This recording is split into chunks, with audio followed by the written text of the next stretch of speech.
What would happen if the most feared Empress of Rome heard the name of Jesus for the first time? Today we travel 2,000 years back to witness a moment that could have changed the history of the Roman Empire forever. A slave, a forbidden story, and an empress about to surrender to a new faith. This is not fiction.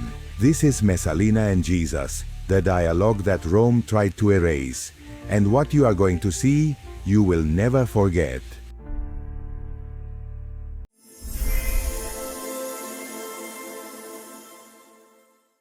The palace was silent, not ordinary silence of the night, but deeper, as if the marble walls held breath.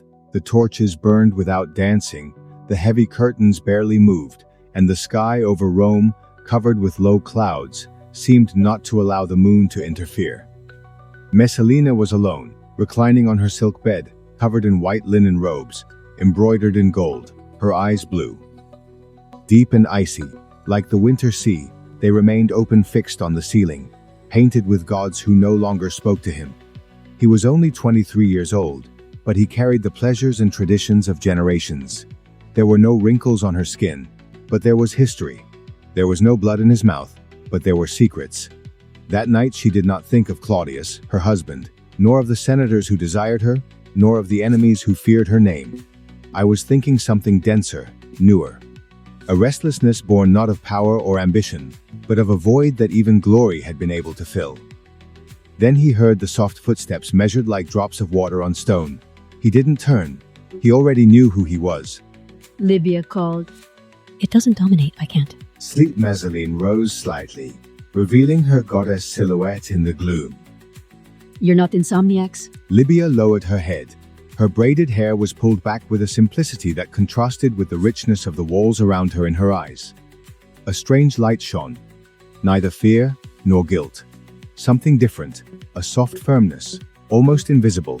I've heard things that keep me awake. What kind of stuff? Libya moved forward a little, and the light of the nearest torch barely illuminated her face. She spoke in a thin voice, as if she feared the air would give her away. Words dominates words that are not Roman or Greek. Words that come from the east of Judea. Other sect, plus another new god? Rome already has more gods than beggars. He's not a new god, he's a man. Messalina stopped not by surprise, but by what she heard behind those words, a tremor, a sweet tremor. A fervor he had never heard in his slave. A man? Jesus. That's what they call Jesus of Nazareth. Messalina repeated the name in her mind. It was strange. It had no imperial resonance. It was not strong like Caesar or refined like a nickname. It sounded human, and yet, it did not leave her indifferent. And what do you do with Jesus? They say that he healed the blind, that he walked on water, that he spoke of forgiveness and love, that he sat with sinners and embraced lepers, that he said that the kingdom of God was near and that kingdom was not his. Salt whirled between my eyes. Forgiveness closed. That word so foreign in the empire in Rome was not forgiven. It was punished, avenged. The enemy was crushed.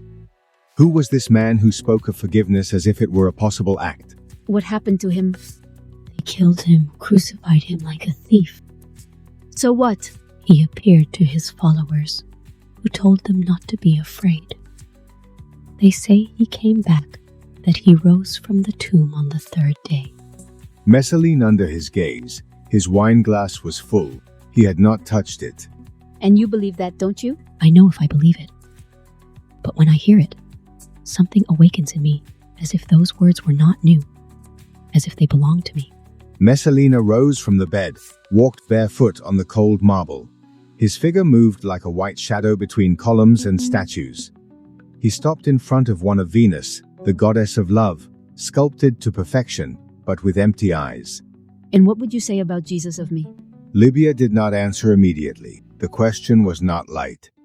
It was an open wound. What can you still do? Go back to where? Yourself. I don't know if I've ever been there.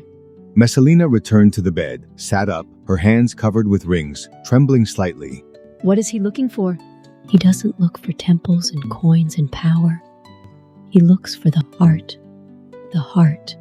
that weak organ that no one in Rome listens to. He listens to everything. The nearest torch flickered. A gust of wind blew through the walls. Rome breathed, and for a moment, the most feared empress in the empire was nothing more than a woman sitting in front of a flame hearing about a man she loved unconditionally. Libya did not move. She stood serenely, her arms folded over her chest, as if she were guarding a secret, as if every word she spoke cost her soul, but also saved her from her. Messalina looked younger than ever. The torchlight gave his skin a golden hue and his eyes an uncertain gleam. That's a threat to Rome. It's a promise for those who have never had. Voice, the Empress, walked slowly to a marble column, rested her open palm against the cold surface, as if she needed to touch something firm so as not to fall. Messalina did not move for several minutes. He was standing by the open window of the imperial hall, feeling the wind coming from the Palatine gardens. It wasn't cold, but it made her shiver. It was as if the city itself were listening, as if the stones and columns and ancient statues were bowing for once, before something that the silence of the soul could not dominate. Libya remained on her knees, not speaking, not moving, not out of fear, but out of respect. His body was still, but his spirit seemed to beat in the air, and at that moment, Messalina, Empress of Rome, felt less alone. Dear time travelers and lovers of eternal stories, I am Messalina, and I have a little secret for you. The gods reward those who support their favorite storytellers. If this corner of myths, legends, and mysteries has sparked your curiosity, I invite you to follow my channel and activate the bell so you don't miss a single trip through time. And if you want this legacy to grow and continue exploring together the greatness of Rome and beyond, you can leave your offering on PayPal or Patreon. The links are in the description, because even the gods know that any help allows for the forging of eternal works. I promise you that if you do, the gods will bring you peace, prosperity, and perhaps a little touch of fate. Your gestures do not go unnoticed, and my gratitude will be as infinite as time itself. I don't know how to pray. I've never learned to do it. No need to know words. He listens to the heart. Messalina, under the sight of her voice for years, trained to give orders, felt weak now, as if the power that held her was no longer enough to cover the tremor that rose from within. All my life I've been taught to get what I want, to seduce, to manipulate, to govern. But they never taught me to trust, not even. Maybe that's what you're made to believe. Even when you're not trusted, even when you don't know. Understand that's dangerous and beautiful. Messalina approached her slave slowly for a moment. She was not her owner. She was not her mistress. She was just a woman looking for another look that would not judge, that would not demand, that she would not remember the past. Just someone who would see her without fear. Lydia, if you were me, if you had my story, my choices, you would believe she can be forgiven. I'm not you, Domina. But if I've understood anything, it's that Jesus doesn't measure the past as we do beyond what we've done, beyond what we can be. Messalina slowly retracted that sentence, struck it with a bitter sweetness. And what? It could be you, Lydia. Free and... Me, you. Also the... Empress. He stared at her. In that instant the hierarchies disappeared. She was no longer slave and mistress. They were two naked souls facing the possibility of a love that demanded no merit or status. What if this is all an illusion? What if you're just dreaming then?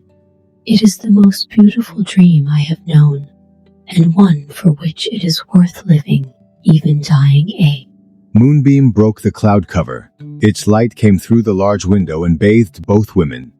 Messalina looked up for the first time in years, looked at the sky without waiting for an answer and without fear. How? It begins. With one word, his name again. Messalina took a deep breath, closed her eyes. The palace was gone. The gold, the columns, the throne. Only his voice remained. Jesus. The air seemed to change. There was no thunder.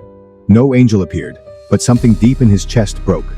And where there used to be stone, a crack of light sprang up. That he'll look for me? He already does, and if I'm not ready? Nobody is less. Two women looked at each other, Roma still sleeping. The empire roared in other rooms. But in this room, in this corner of the night, two women were talking about something that neither the Senate, nor Caesar, nor the marble gods could stop. A faith that began as a whisper. Tell me. More of him, but not as a slave, as a friend? Libya smiled, a tear running down her cheek, not of sadness, but of freedom. Libya sat on the ground, crossing her legs, as she used to do when she was a child in her village. Messalina imitated her regardless of the wrinkling of her imperial robes, regardless of what that posture meant to a woman like her, because titles and ranks didn't matter now, only the truth.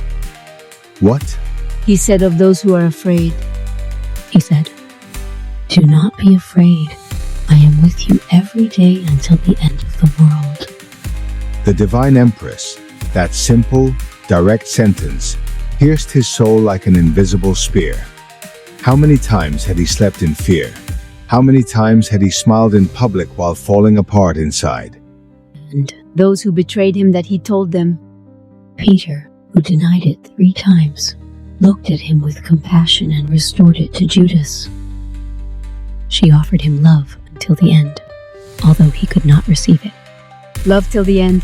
Even on the cross, asked forgiveness for his executioners. Messalina closed her eyes. She remembered. How many times had she herself ordered cruel punishments without blinking? How many times had the suffering of others been just another instrument of the power games? And now there, in the middle of the night, a figure she had never seen spoke to her through a slave and did not judge her, offered her something that no one else had dared to offer her: redemption. How can someone love like that? Because He doesn't love like we do. He's loved the... Silence returned. This time it wasn't heavy. It was soft as a veil of light, descending on two women who from opposite places found themselves in the same spot. I don't know how to love. I don't know if I ever did. Now you can. Learn. He will teach you like a mother teaches a child to walk, and what? It happens if I fall. He'll get you up, and If I sin again, he will. he'll look with the same eyes over and over until you learn to see yourself the way he sees you.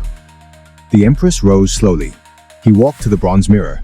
Pulido, who was decorating his camera, looked at himself. Her face was still beautiful, yes, but for the first time. She looked at him with truth, and what she saw was not an invincible woman. It was someone tired of someone who longed to be seen for something more than her body, her name, her power. Libya, yes, Minafor. What you why? Me what? Because You have heard this, and not the Senate, not the priests, no Claudius. Because time's the heart that has been most wounded.